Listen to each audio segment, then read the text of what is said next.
Hello, BookTube. I've got some mail for you today on an absolutely beautiful day. Once again, the weather apps and data are all looking like there's rain lurking everywhere, including a large body of rain that's coming that could stay for days. But that was the prediction now as well, and it didn't turn out to be true. It's bright and gorgeous. Perfect day for out and about walks with the bean, as we have been doing that. And it's been a lot of fun. Uh, but we've also been on a roll for mail hauls as well. We haven't had any trouble with mail hauls. So I'm counting on that now. We've got a few packages and a couple of boxes. But first, periodicals. We have the Martha's Vineyard Gazette, big broadsheet newspaper from Martha's Vineyard off the coast of Massachusetts that has 3 columns in the back. The Vineyard Gardener, all about birds and all outdoors, that are the first thing that anybody looks at when they get the Gazette. If you go to the vineyard for a vacation, for instance, you maybe rent a condo or an Airbnb for the summer, or a couple of months in the summer, a couple of weeks in the summer, almost certainly your accommodation will get the Vineyard Gazette in the mail. And people who read the Gazette regularly turn immediately to the back. They read the columns first. I am the book reviewer for the Martha's Vineyard Gazette. Happy to do so. But I'm not in this one.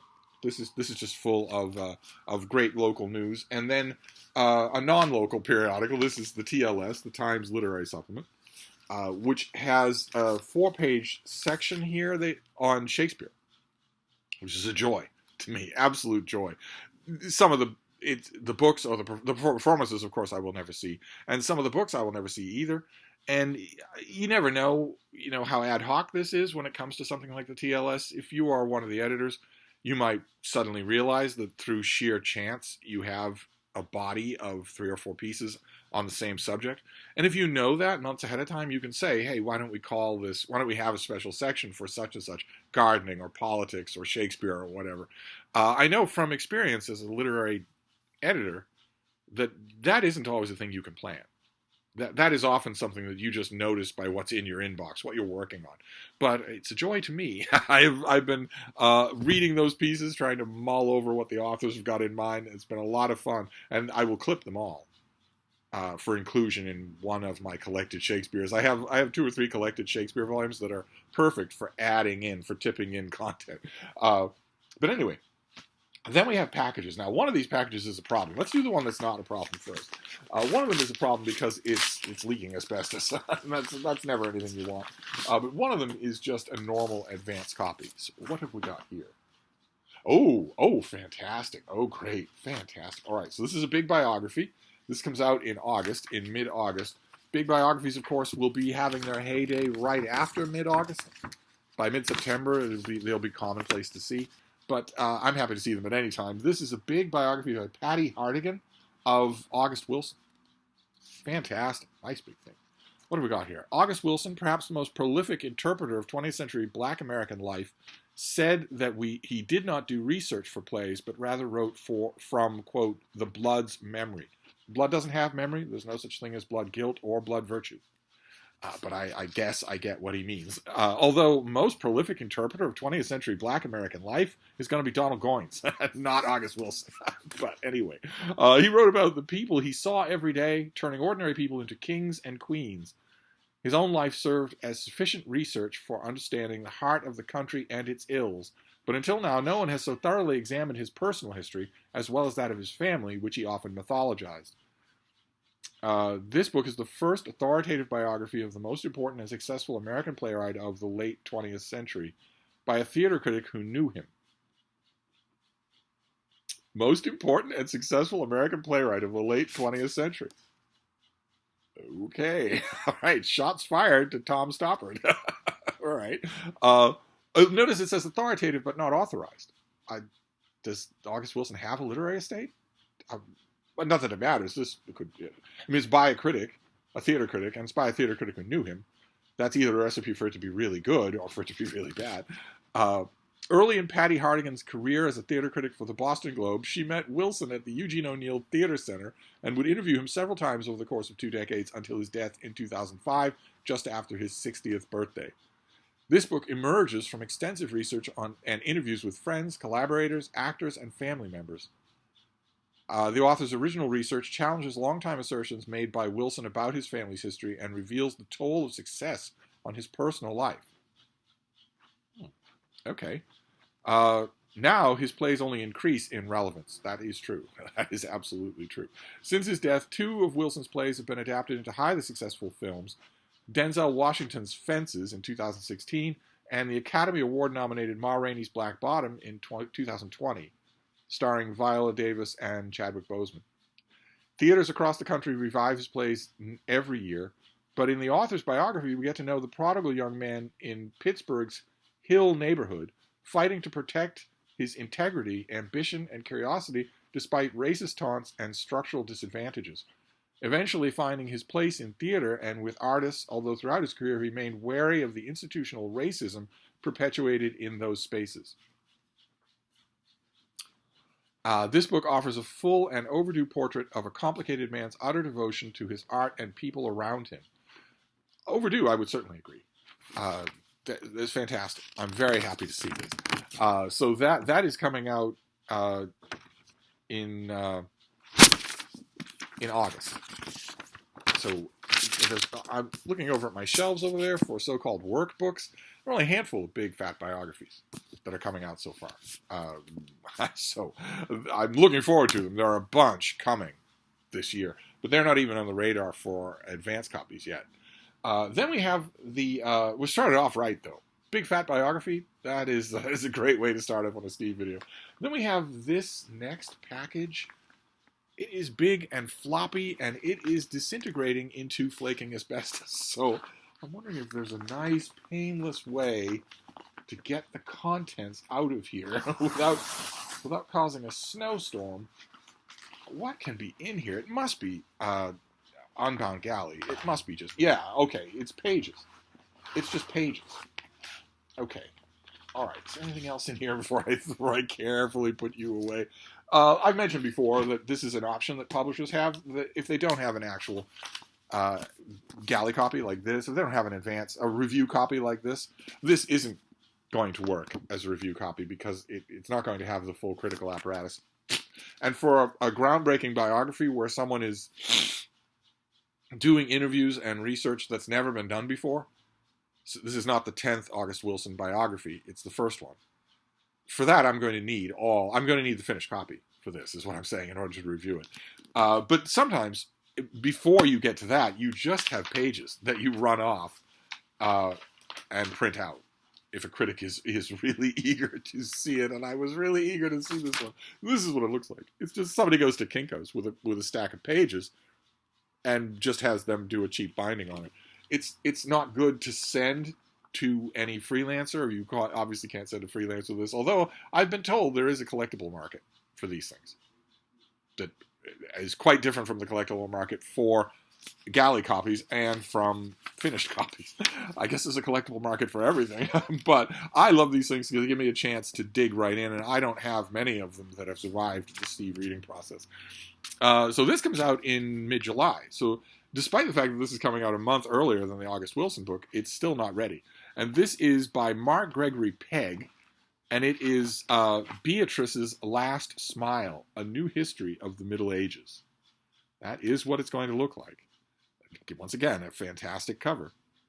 And the August Wilson book really couldn't have any other cover than it does, considering what a handsome man he is. So, what have we got here? This is from Oxford.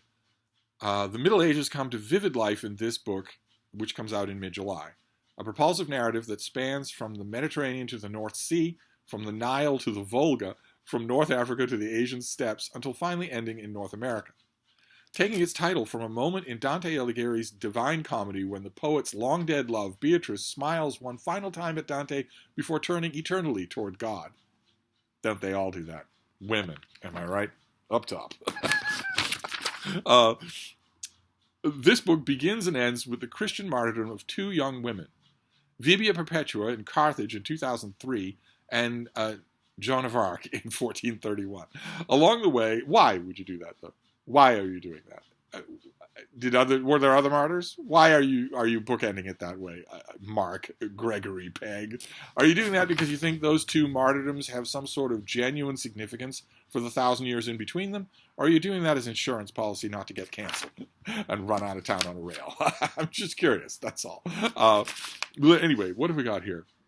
Along the way, the author traces the waning of the Roman Empire and paganism, the rise of the Catholic Church and the belief in one God, the revelations of Muhammad and the formation of Islam, and the creation of Europe as we know it today. Okay, this is called A New History of the Middle Ages, and it starts in AD 203. That's kind of weird. That's antiquity, by anyone's measure. That's antiquity. I thought the Middle Ages didn't start until St. Augustine. The author grounds his story in interwoven portraits of the men, women, and children who lived during this eventful millennium. Many of the figures covered are famous in their own right. Augustine, that's a Saint Augustine to you. Thanks. Muhammad, Charlemagne, Heloise, and others are obscure, but all are fascinating when captured by the author's immersive prose. And some highlights include, then we get a list of bullet points in case the reviewer is a little overworked, maybe a little lazy, perhaps a little hungover. What are the bullet points? An Egyptian youth fighting demons in the desert to become the first monk. An emperor in Constantinople watching as rioters torch the city. An old Syrian monk advising the English on sex. Would that be Jason Harrigan? The soul of the Merovingian noble flying through the night sky to heaven. An Irish warrior surfing the waves like a dolphin as he flees the Vikings. Okay, well, this sounds like a lot of fun. This sounds like a lot of fun. We will see. I will probably dig into this tonight, even though it's a long way off. These stories come together to deliver a sweeping and engaging introduction to the Middle Ages that draws on a wealth of primary sources from the period, published and unpublished, includes the vital figures and moments from the broader Mediterranean that are too often ignored in histories of the medieval West. An epic feat of historical writing, this book reminds us that in humanity's complex past, we can find intermixed the beautiful and the terrible, the splendor and the sorrow, and the mundane and the majestic. And that's just in my marriages to Deb. Okay, great. Fantastic. All right, so this is a very advanced copy. Needless to say, the galley copy won't look like this. And this will not have anything in terms of, finished material. So I'm still dive right into it. Absolutely. A history of the Middle Ages? Absolutely. Especially because it sounds like this author is going to take a kind of a fun approach to it. But we are still doing fine for this mail haul. A big fat biography and a history of the Middle Ages. We're still doing fine. Now we've got the boxes to do. We'll see. I'm hoping that we stay out of trouble. Let's see what the next one is. Well sealed, whatever it is. Boxes are usually encouraging. They're usually finished copies, which is really nice. Steve is always hungry for finished copies. Oh, okay, great. Yeah, this is a finished copy of something I've already talked to you about. This is John C. McManus's book, To the End of the Earth, the U.S. Army and the Downfall of Japan, 1945. This is the finished copy. I actually had one of these. I had Bound Galley pages for this before. I did not get an actual ARC of this. I went straight from the Bound Galley to the finished book. And we've already talked about this on this channel. It's really good. Very granular. But a really good look at what... really good. McManus is really good. This is not the first book that I've read or talked about on this channel by him. He's really good at remembering that the past was still happening to people in the past. It wasn't history. So they had no idea what was coming. And that's a thing, that's a trap that historians can fall into. He doesn't fall into it. So it ends up being really, really, well, to borrow a word from Beatrice's Last Smile, although really what word didn't that pub sheet use? Propulsive. It makes for really propulsive reading. Oh. There is To the End of the Earth printed upside down. So let's fix that. This just got put on wrong, that's all. Let's fix that. Wow, oh no, this got printed up. This got printed wrong. This is just it's just printed wrong, that's all. But I don't want to run into that and feel like I'm in some sort of alternate dimension. This is a great series. This follows let's name the others here. Island Infernos and Fire and Fortitude. This follows both of those, and it's a really good series. If you know somebody or you are somebody that likes World War II stuff, you're going to want this book. And it is a May release. I don't have a sheet anywhere in here, but it's a May release. And then the last box. So this has been completely painless as far as books go. We had a big fat biography. We had a history of the Middle Ages, and we had a book on World War II. It doesn't get much more Steve-centric than that. We'll just see what this last one is. I've got an invoice here that I will straighten out before I send it to hell where it belongs. What is this next one? What is this next one?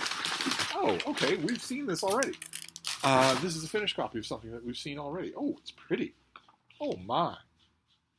Oh, goodness gracious. This is very nice. I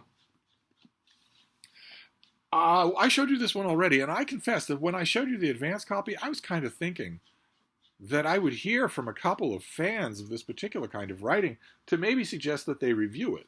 I'm pretty sure there are people out there who would be perfect to review this, better than me. But this is by Gary Saul Morson, and this is the finished copy of Wonder Confronts Certainty, Russian Writers on the Timeless Questions and Why Their Answers Matter. I don't know if you're going to be able to make out the lettering here, but that is very nice. This is a very well-designed thing. So this also does not have a sheet. It came with an invoice, but not a sheet. But let's read from the dust jacket, like we were encountering this in the bookstore. For those of you who don't remember this from last time, this is going to be almost $40 in your bookstore. Since the age of Tolstoy, Dostoevsky, and Chekhov, Russian literature has posed questions about good and evil, moral responsibility, and human freedom with a clarity and intensity found nowhere else. In this wide-ranging meditation, the author delineates intellectual debates that have coursed through 2 centuries of Russian writing as the greatest thinkers of the Empire and then the Soviet Union enchanted readers with their idealism, philosophical insight, and revolutionary fervor. And I pointed out when we were looking at the advanced copy that they also had great characters. They were great storytellers. The author describes the Russian literary tradition as an argument between the radical intelligentsia that uncompromisingly followed ideology down the paths of revolution and violence, and the writers who probed ever more deeply into the human condition. The debate concerned what Russians call, quote, the accursed questions. If there is no God, are good and evil merely human constructs? Once again, I want to point out there's no merely there. They are human constructs, but that doesn't mean merely human constructs.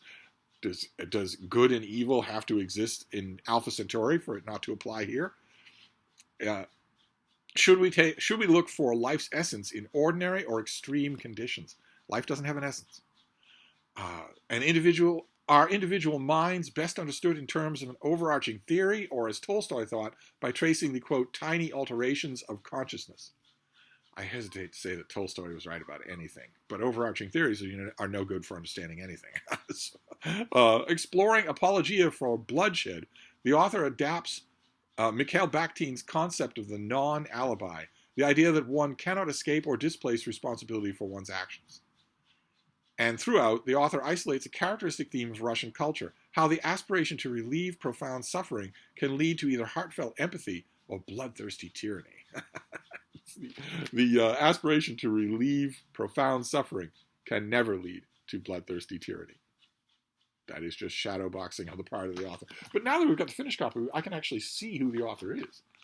Who are you, Gary Saul Morson? The Lawrence Dumas Professor of Arts and Humanities at Northwestern University, and a member of the American Academy of Arts and Sciences. Wow. Okay. Great. And the finished copy has blurbs. Whole bunch of blurbs. So this is, I'm assuming, a May release. I'm not 100% sure that I remember. This might be June. But it's about Russian writers. I have a feeling that there's someone out there that would be a perfect fit for reviewing this. More than me, even though I love Russian writers. I have a feeling that would be true. If that someone happens to be you and you live in the lower 48 of the United States, feel free to sing out in the comments section or send me an email. But anyway, this was a mail haul. This was quite a good mail haul. Not a stitch of fiction and nothing that gets us into trouble. Just stuff that Steve loves. So we have this thing. Wonder Confronts Certainty. Very nice thing. Look at how that shines there. We have To the Ends of the Earth, about the U.S. Army in Japan. fighting its way to the home islands. We have Beatrice's Last Smile, which isn't really going to work on a Steve pyramid, a history of the Middle Ages. And we have a big new biography of August Wilson. Fantastic. Just incredible. Really, really Steve-centric mail haul there. I'm not complaining at all. I don't know what I'm going to do with Beatrice's Last Smile. I guess I'll read it tonight. The one problem with Unbound Galley pages like that is that they're incredibly sloppy. No flat surface is ever made for them. They're really not conducive at all. So you really have to just sort of take it, read it, grapple with it, that sort of thing, and then wait for a presentable book. Whether probably considering To the Ends of the Earth did the same thing. It'll probably be a finished copy that I get of Beatrice's Last Smile in July. But anyway, that's the mail for today. Beautiful day for mail. I'm very happy about that. We are still on a roll when it comes to mail hauls. So I'm going to quit while I'm ahead, and I will see you soon. Thank you, BookTube.